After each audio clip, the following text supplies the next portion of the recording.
श्री गणेशाय नमः। श्री जानकी वल्लभो विजयते।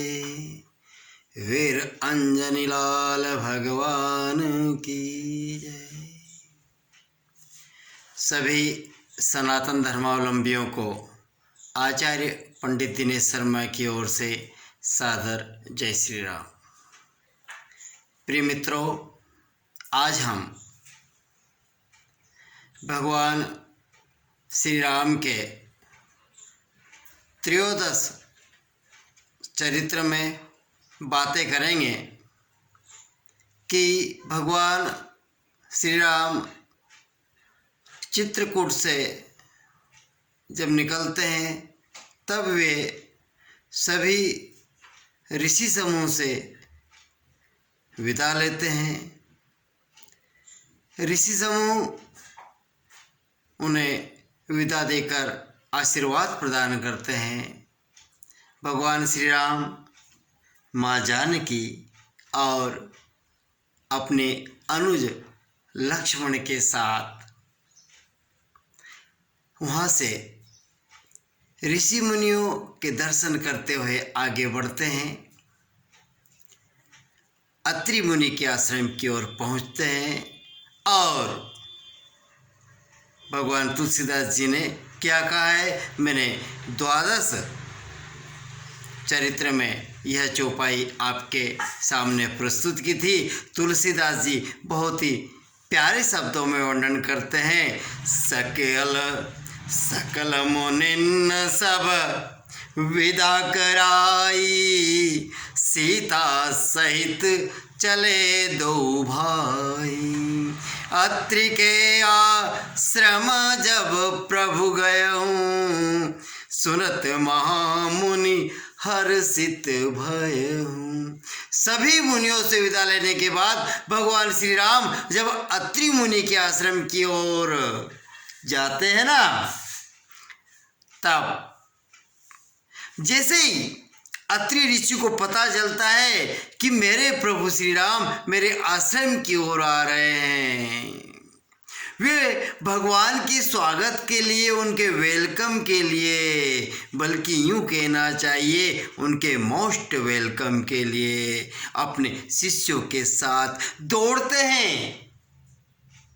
किस ओर? जिस ओर से प्रभु आ रहे हैं। प्रभु ने जैसे ही देखा कि मुनि मेरे स्वागत के लिए दौड़ रहे हैं, भगवान भी शीघ्रता से मुनि के आश्रम की ओर जाते हैं और वहाँ पर मुनि दंडवत करते हैं और दंडवत करने के बाद दोनों भाइयों को उठाकर अपने हृदय से लगा लेते हैं। और जैसे ही हृदय से लगाते हैं ना उषा जी,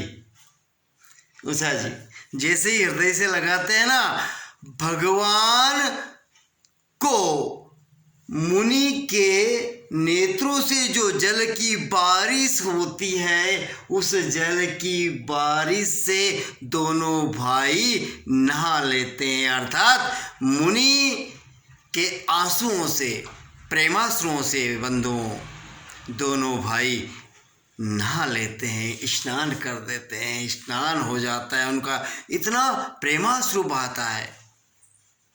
यहाँ पर भगवान और भक्त का अद्भुत मिलन, अद्वितीय मिलन, अनुपम मिलन हो रहा है। भगवान श्री राम चूँकि बहुत ही कोमल है, कृपालु है, दयालु है, अपने भक्तों पर हमेशा प्रसन्न होने वाले हैं और केवल नाम से प्रसन्न होने वाले हैं, नाम जब से प्रसन्न होने वाले हैं। और तब जब दर्शन देते हैं तो स्वाभाविक है कि जो ऋषि मुनि है ना, उनका हृदय पुलकायमान होना स्वाभाविक है। मित्रों, अब भगवान श्री राम की स्तुति करते हैं। कौन करते हैं? अत्रि जी करते हैं और बहुत ही सुंदर शब्दों में करते हैं। नमामि भक्तवत्सलं कृपालशील कोमलं, भजामि ते पदाम्बुजं अकामिनां स्वधामिदम्। भगवान, आप तो ऐसे हैं प्रभु कि मैं आपके चरण कमलों की वंदना करता हूँ। हे परमपिता परमेश्वर, हे कृपालु, आप हमेशा भक्तों के ऊपर कृपा बरसाने वाले हों। हे परमपिता परमेश्वर, आप तो जो आपको निष्काम भाव से भजता है ना, उसे आपके परम धाम पहुंचाते हों। इस प्रकार भगवान श्री राम की अत्रि मुनि वंदना करते हैं और कहते हैं, क्या कहते हैं, प्रभु जो कामदेव के शत्रु है ना, अर्थात भगवान भोलेनाथ, वह भी आपकी प्रशंसा करते हैं। हे कृपा के अथाह सागर, हे कृपालु, आप मेरे आश्रम पर पधारे हैं, मैं धन्य हो गया, मैं धन्य हो गया। और भगवान श्री राम माँ जानकी और अनुज लक्ष्मण सहित कई प्रकार से उनकी वंदना करते हैं, उनके लिए मूल फल आदि लाते हैं, उन्हें बहुत ही प्रेम पूर्वक फल खिलाते हैं और भगवान जरूर जो है रुचि रुचि लेकर उन फलों को खाते हैं, मुनिजनों को आशीर्वाद देते हैं, उनके शिष्यों से वार्तालाप करते हैं। और उसके पश्चात माँ जानकी कहाँ जाते हैं? अत्रि मुनि की पत्नी जो अनसुईया थी ना, जिन्होंने ब्रह्मा, विष्णु और महेश तीनों को, बंधुओं तीनों को जिद कर ली थी जब देवियों ने, सबसे बड़े कौन है, सबसे बड़ी कौन है। ब्रह्माणी कहती थी मैं सबसे बड़ी हूँ, महालक्ष्मी कहती थी मैं सबसे बड़ी हूँ, सरस्वती कहती थी मैं सबसे बड़ी हूँ। तब भगवान ने कहा था कि सबसे बड़ी कौन है, और माँ अनसुईया ने उन तीनों देवताओं को बाल रूप में अपने पास रखा था। इतनी बड़ी तपस्विनी माँ अनसुईया के पास माँ जानकी जाते हैं, उनके श्री चरणों में दंडवत करते हैं, प्रणाम करते हैं। और प्यारे बंधुओं, माँ जानकी को माँ अनसुईया उतना ही लाड़ करती है जितना माँ अपनी बेटी से करती है। एक आदर्श सासू माँ अपनी आदर्श बहू से प्यार करती है।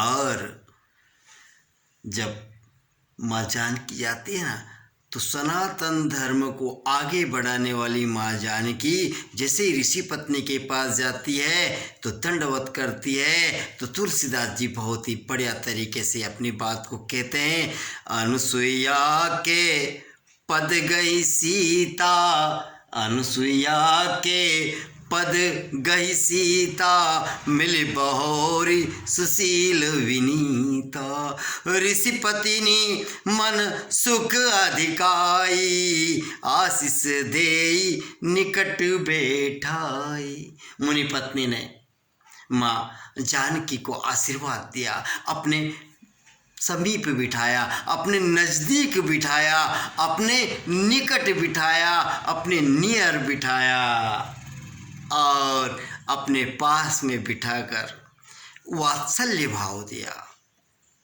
जिस प्रकार माँ अपनी बेटी को प्रेम करती है ना, उसी प्रकार माँ अनसुईया ने माँ जानकी को अपना वात्सल्य पूरा का पूरा न्योछावर कर दिया। प्यारे मित्रों, अब यहाँ पर माँ जानकी को माँ अनसुईया सीख देती है, कहती है, हे जानकी, इस संसार में हमने मनुष्य के रूप में जन्म लिया है, लेकिन ऐसा कहा जाता है कि जो पत्नी होती है ना, उसका सबसे बड़ा यदि कोई हितैषी होता है तो वह पति होता है। भाई बहन ये सब कुछ समय के लिए साथ देने वाले हैं, लेकिन जिसके कारण मोक्ष मिलता है ना, वह केवल पति होता है।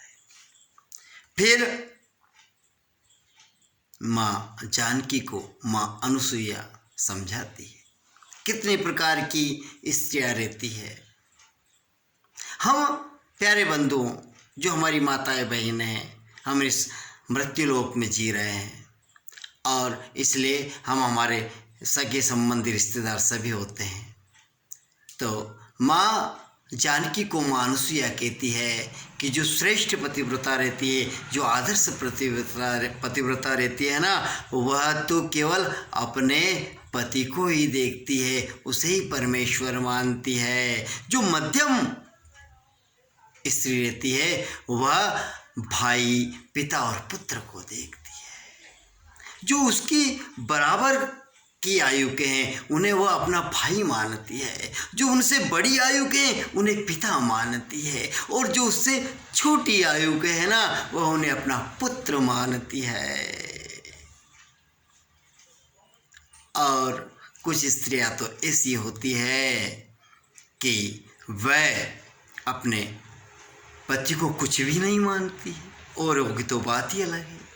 इसलिए ऐसी पत्नियां अपने कुल का नाश करने के साथ ही अधोगति को प्राप्त होती है, अतः वे रौरव नरक को प्राप्त होती है।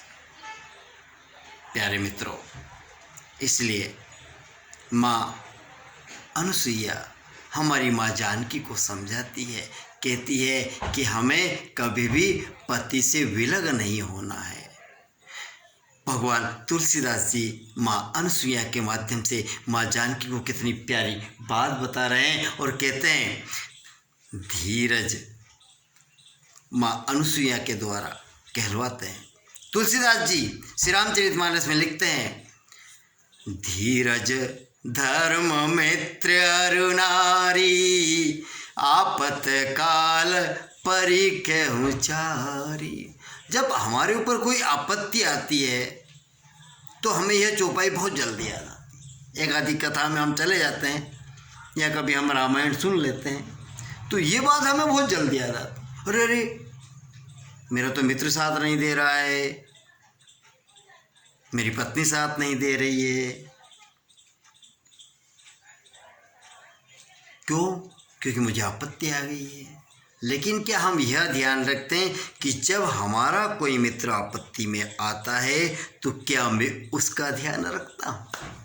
इसलिए प्यारे मित्रों, हमें हमारे मित्र पर आई हुई विपत्ति को भी, जैसे भगवान श्री राम अपने मित्र पर आने वाली विपत्ति को चाहे वह रज के समान हो उसे मेरु के समान समझते हैं, उसी प्रकार हम यह ध्यान रखें कि यदि हमारा कोई मित्र है, यदि वह विपत्ति में है तो उसका हमें यथासंभव सहयोग करना ही चाहिए।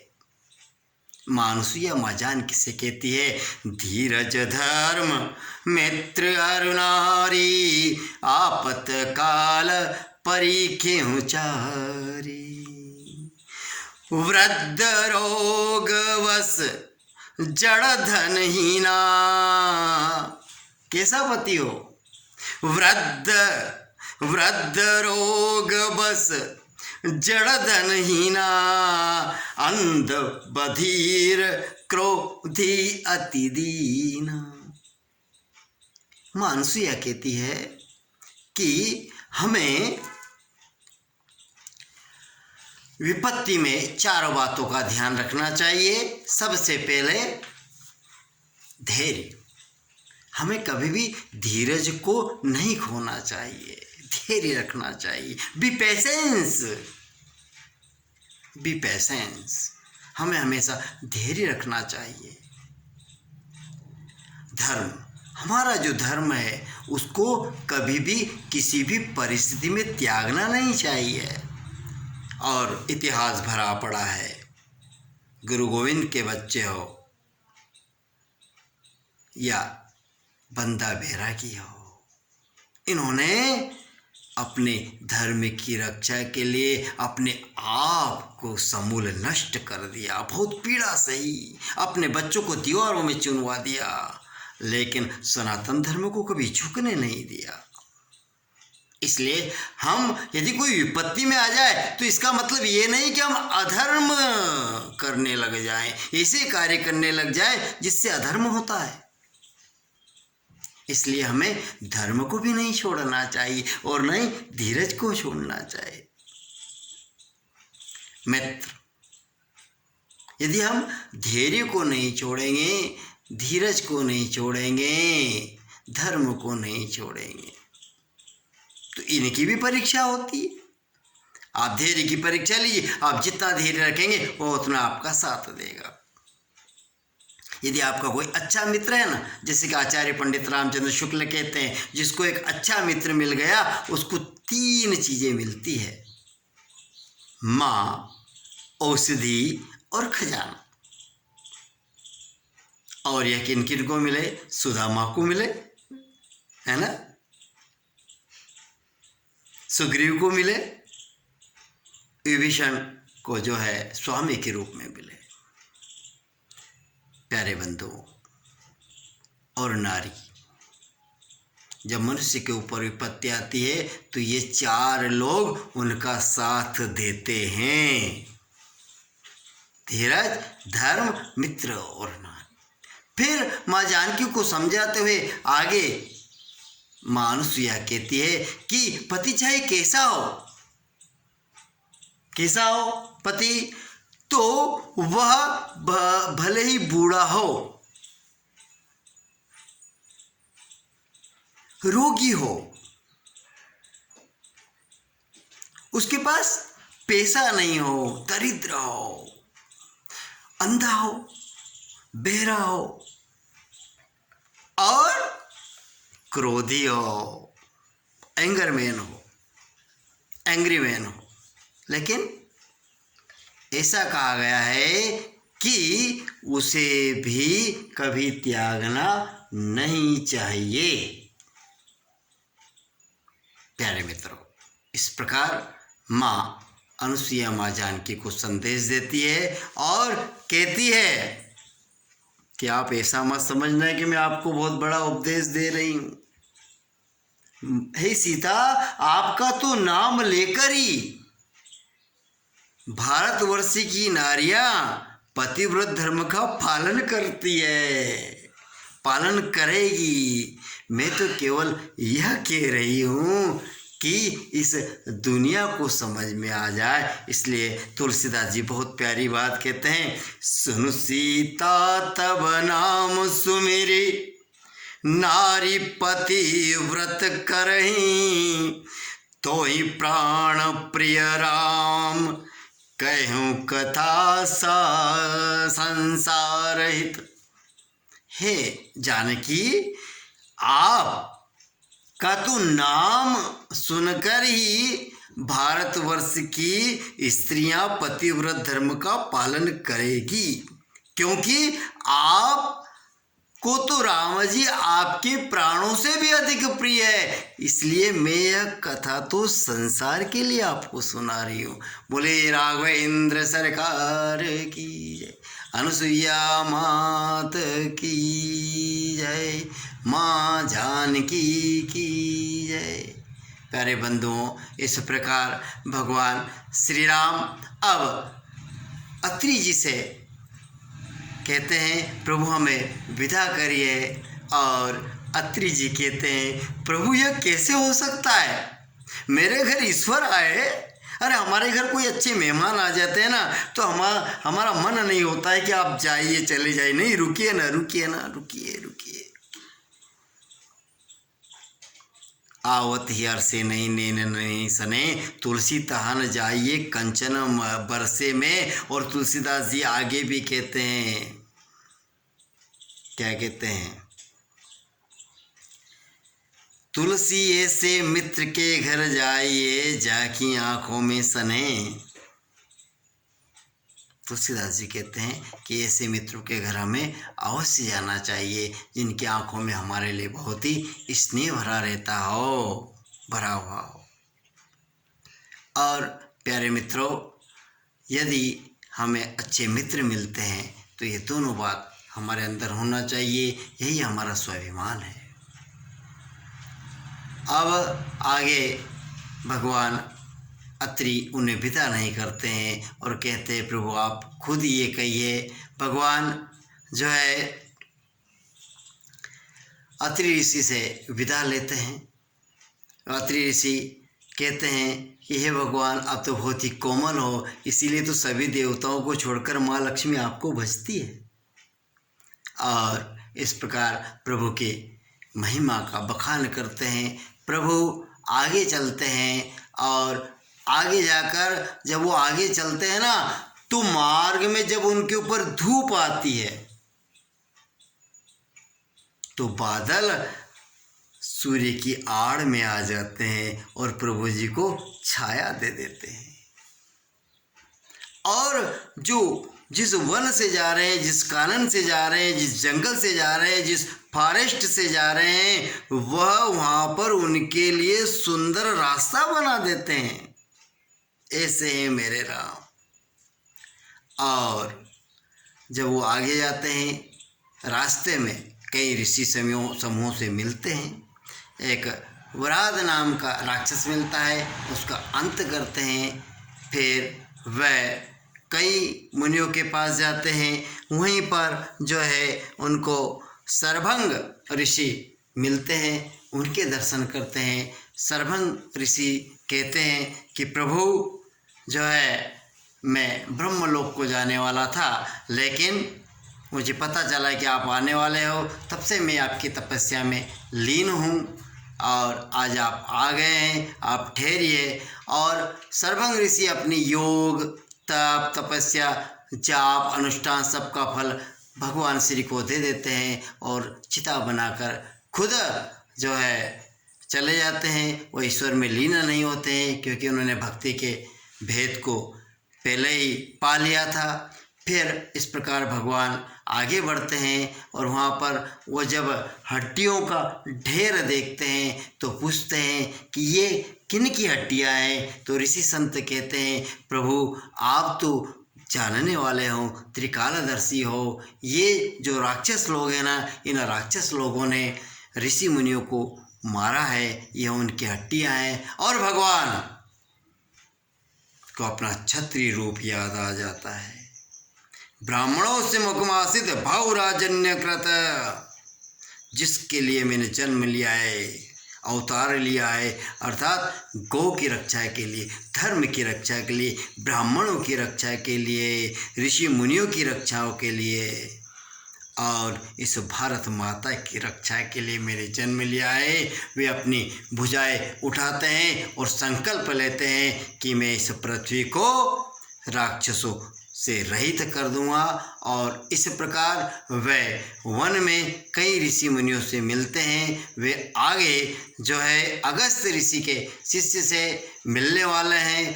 तब तक वे कई अन्य ऋषि मुनियों से, समाज जन से मिलेंगे, भगवान की भक्ति कर रहे। और हम भगवान की भक्ति करेंगे क्योंकि उनके भगवान कौन है? महादेव है। आइए हम भी सब जो है भगवान महादेव का स्मरण करें, भगवान श्री राम का स्मरण करें। बंधुओं, इस त्रयोदश दृश्य में मैंने जो है भगवान की कुछ महिमा का वर्णन किया। अगले दृश्य अर्थात श्री रामचरितमानस के चतुर्दश दृश्य में हम भगवान अरण्य कांड में और क्या क्या लीलाएं करते हैं उन सब पर बातें करेंगे।